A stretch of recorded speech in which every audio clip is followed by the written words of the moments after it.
खुद भी ठगता है और चतुर इतना है तू समझता मैंने दूसरों को ठग लिया।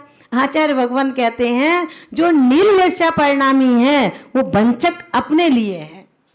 ध्यान रख लेना, दूसरों का काम नहीं बिगड़ेगा, बिगड़ेगा तो आपका स्वयं का बिगड़ेगा। निद्रा वंचन धन धरणी तिव्य शरणा। धन और धान्य को जिसको रखने की बड़ी इच्छा है और खरीद लो।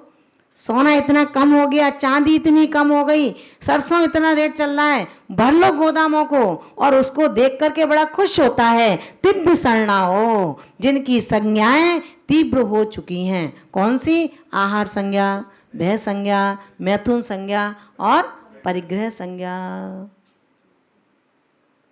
और जब आहार संज्ञा बढ़ जाती है तो क्या स्थिति होती है? आहार दंसनेण तत्सुभ जोगण ओम कोठाय।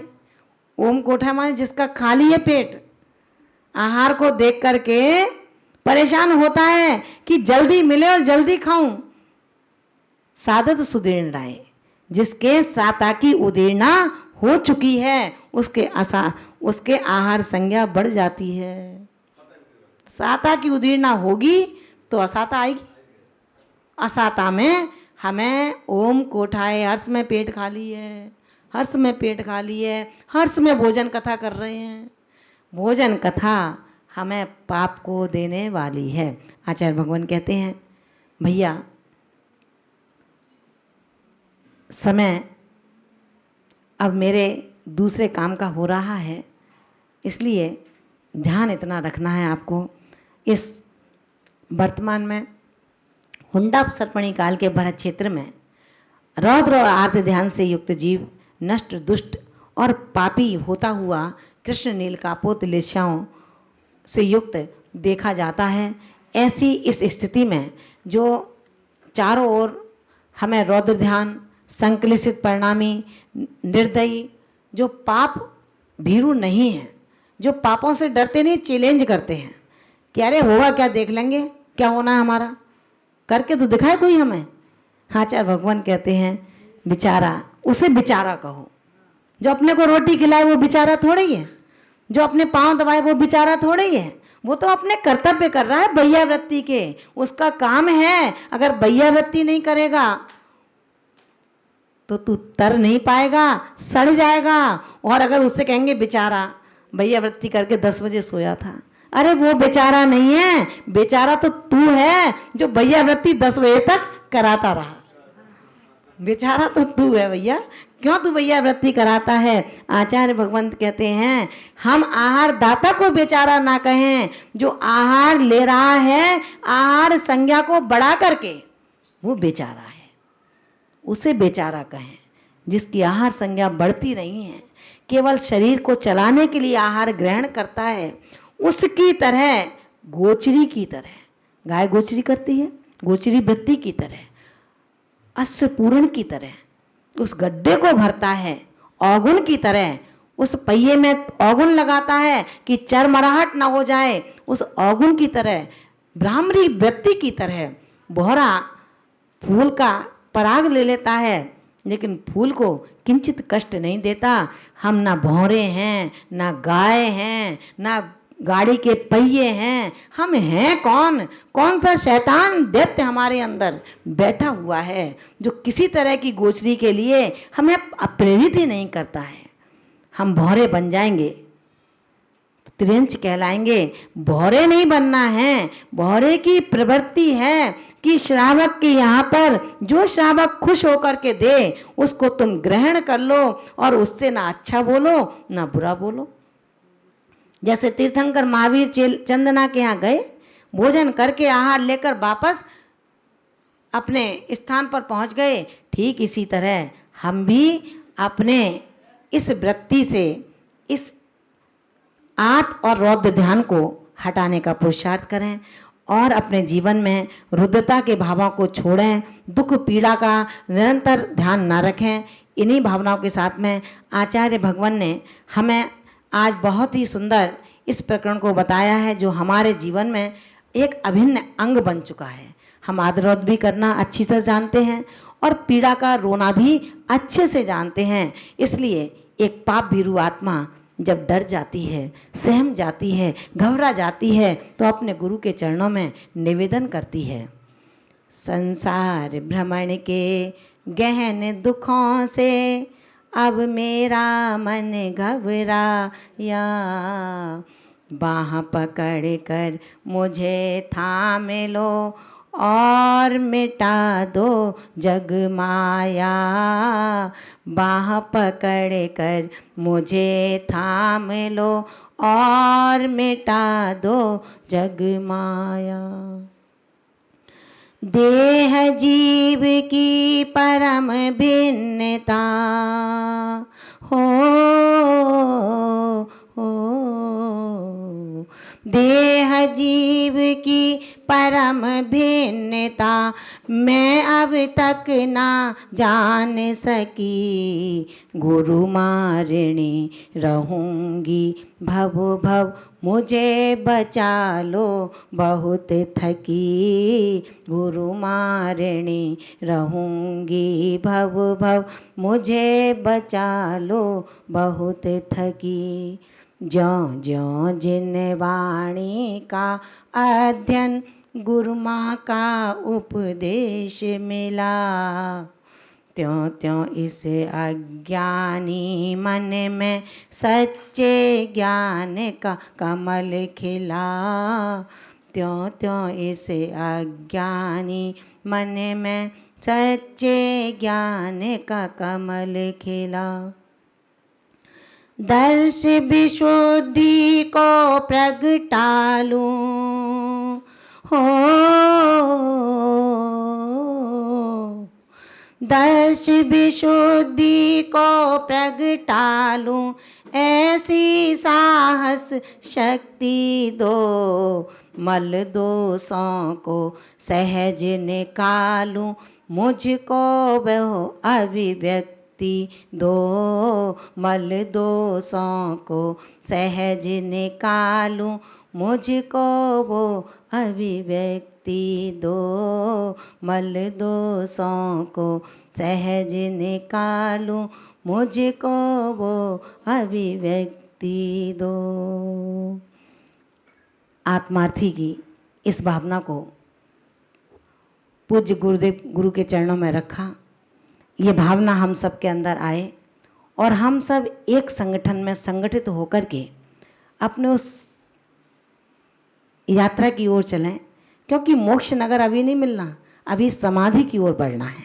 जब तक समता परिणाम नहीं होंगे तब तक समाधि की बेदी तैयार नहीं होगी, और जब तक समाधि की बेदी तैयार नहीं होगी वहाँ पर संलेखना का कोई काम हो नहीं सकता है। इसी चिंतन के साथ में आज के इस प्रकरण को यहीं पर समाप्त करते हैं।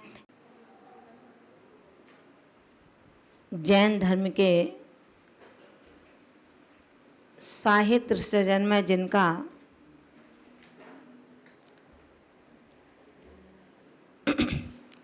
अनंत उपकार रहा, जिन्होंने भगवान महावीर के शासन की, जिन धर्म के उस ध्वजा को इतना उज्जवल और ऊंचा किया, जिसके लिए उनको प्रसाद बतौर भरत क्षेत्र से विदेह क्षेत्र की यात्रा का सौभाग्य प्राप्त हुआ, जहाँ भेद अभेद में परिवर्तित होता है, जहाँ अशुभोपयोग शुभोपयोग में बदल जाता है, जहाँ चक्षु आध्यात्म के चक्षु बन जाते हैं, वहाँ पर कल काल में भी तीर्थंकर के साक्षात दर्शन करने का श्रम जिनको, श्रेय जिनको प्राप्त हुआ, ऐसे आचार्य भगवंत कलिकाल सर्वज्ञ श्री उमा स्वामी महाराज के श्री चरणों में हम सभी उनके परम उपकार के कारण त्रिभक्ति पूर्वक नमोस्तु निवेदित करते हैं। आचार्य भगवान ने जो दो धाराओं का एक ग्रंथ हम सबके लिए दिया, जिसके अंदर यति धर्म की क्या अपेक्षाएं होती हैं और श्रावक धर्म की क्या अपेक्षाएं होती हैं। आचार्य भगवंत ने कल हमें बताया, जो लोग ये कहते हैं कि पंचम काल में ध्यान संभव नहीं है, जो लोग ये कहते हैं पंचम काल में धर्म संभव नहीं है, ऐसे अज्ञानी जीव के लिए आचार्य भगवंत ने कहा है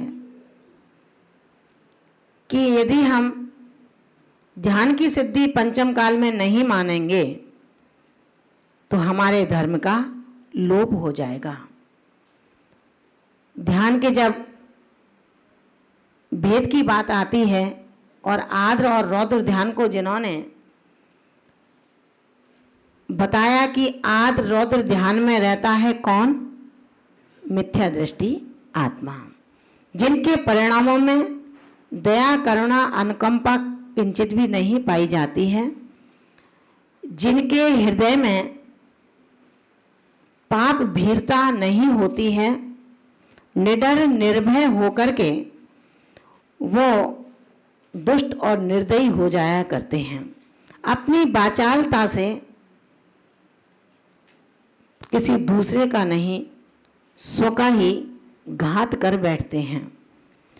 ऐसे हुंडा सर्पणी काल के प्रभाव से और स्वयं के पुण्य की क्षीणता से, जब स्वयं का पुण्य क्षीण होता है तो पंचम काल क्या चौथे काल में भी पुण्य नहीं हो पाता है।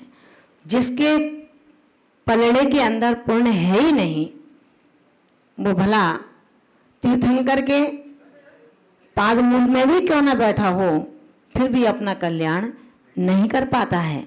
और यही कारण है कि सिद्धालय में भी निगोदिया जीव ठसाठस भरे हुए हैं, लेकिन उस सिद्धालय में रहने से उनका प्रयोजन ही क्या सिद्ध होता है। आचार्य भगवंत कहते हैं, हम इष्ट वियोग अनिष्ट संयोग पीड़ा चिंतन निदान बंध इन आर्त ध्यानों से बचने का पुरुषार्थ करें। रौद्रता जब हमारे परिणाम में आती है तो वो रौद्र ध्यान में परिवर्तित हो जाता है। ध्यान तो होते हैं पंचम काल में भी, अब इतना जरूर है कोई खोटे ध्यान में लगता है तो कोई शुभ ध्यानों में लग जाता है। आर्त ध्यान और रौद्र ध्यान दोनों अशुभ ध्यान हैं, जो नरक और निगोद के हेतु हैं। इन हेतुओं को हम तभी मिटा सकते हैं, तभी दूर कर सकते हैं, जिसको मैं मारने के लिए मरने के लिए मजबूर करूं और उसके बाद खुश होकर के आनंद मनाऊं। हिंसानंदी रौद्र ध्यान यही होता है, हिंसा करके आनंद मनाना, किसी दूसरे को त्रास देकर के अपने मन की दिल की आग को ठंडा करना। हम क्रूरता बस कह देते हैं कि जब तक उसको ऐसा नहीं होगा तब तक मेरे मन को शांति नहीं मिलेगी। आचार्य भगवंत कहते हैं कि कितने क्रूर परिणाम बना लेते हो आप अपने। इतनी क्रूरता तुम्हारी भद्रता को नहीं अभद्रता को दिखाती है। आप अपने परिणामों में कभी भी सत्य से असत्य की ओर न जाएं। झूठ बोल करके लोग और अपने कार्य की सिद्धि समझते हैं और उनको लगता है कि देखो मैंने कैसा पागल बनाया है। आचार्य भगवंत कहते हैं कि रे अज्ञानी,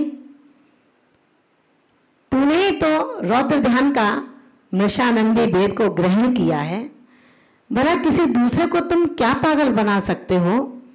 भला किसी दूसरे को तुम क्या नीचे गिरा सकते हो? जिसका कर्म शुरू परिणत हो रहा हो वो कभी नीचे नहीं, वो हमेशा ऊपर की ओर उठता है। नीचे गिराने वाला सोचता है लेकिन हम प्रैक्टिकल में देखते हैं जो गड्ढा खोदता है वो ऊपर नहीं नीचे की ओर होता चला जाता है। मृषानंदी रौद्र ध्यान, जब व्यक्ति अपने आप में खुश होता है, झूठ बोलकर मायाचारी से अपनी बात को सिद्ध करके, और उसे लगता है कि मैंने सफलता को प्राप्त कर लिया। लेकिन आचार्य कुंद भगवंत जैन दर्शन के माध्यम से हम सबको ये बताते हैं कि ये मृषानंदी रौद्र ध्यान एक भेद है। इसमें कोई भी आत्मा किसी को पतित नहीं कर सकता। झूठ बोल करके यदि तुमने अपने कार्य की सिद्धि की है तो निश्चित मान करके चलना, एक तो झूठ और उसके बाद में मायाचारी और उसके बाद में रौद्र ध्यान, कहाँ बच करके जाओगे। ये जैन धर्म का आख्यान है, ये आपके घर का या मेरे घर का आख्यान और मनमानी नहीं है। आचार्य भगवान कहते हैं कि जब महावृत्ति के लिए बता दिया कि तुम बिना पूछे कुछ भी नहीं ले सकते हो,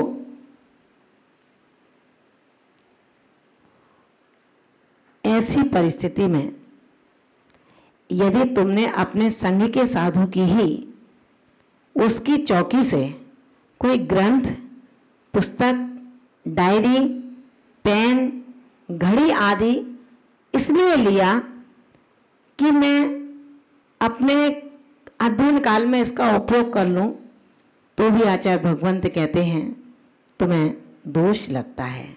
जल मृतिका बिन और ना ही कछु गहे अदत्ता। जल और मिट्टी के बिना जिसके लिए आदेश नहीं मिला, हम किसी की डायरी, पेन, पुस्तक, शास्त्र, कॉपी, अथवा आप अपने दुकान पर बैठे हैं, दुकानदार नहीं है, आपका मित्र है वो, आपको पता लगा कि ग्राहक मेरी दुकान पर इस वस्तु की मांग करता है, आपके पास वो चीज नहीं है, आप झटपट उठे और अपने मित्र की दुकान पर गए, वहां से वो चीज ला करके उसको दे दी। आचार्य भगवंत कहते हैं ये श्रावक का भी चौर्यानंदी रौद्र ध्यान बन जाएगा। हम चोरी में आनंद ना मनाएं, चोरी की वस्तुओं का क्रय विक्रय ना करें। अगर हम ऐसा करते हैं, वस्तु को खरीदते समय उन जो बाट होते हैं उनको हल्का कर लें और बेचते समय उनको भारी कर दें, या खरीदते समय भारी कर लें और बेचते समय हल्का कर दें। तो ये चोरी का आनंद हमें नहीं मनाना है। बहुत से श्रावक ऐसा करते हैं जिनके यहाँ पर एसी लगे हैं,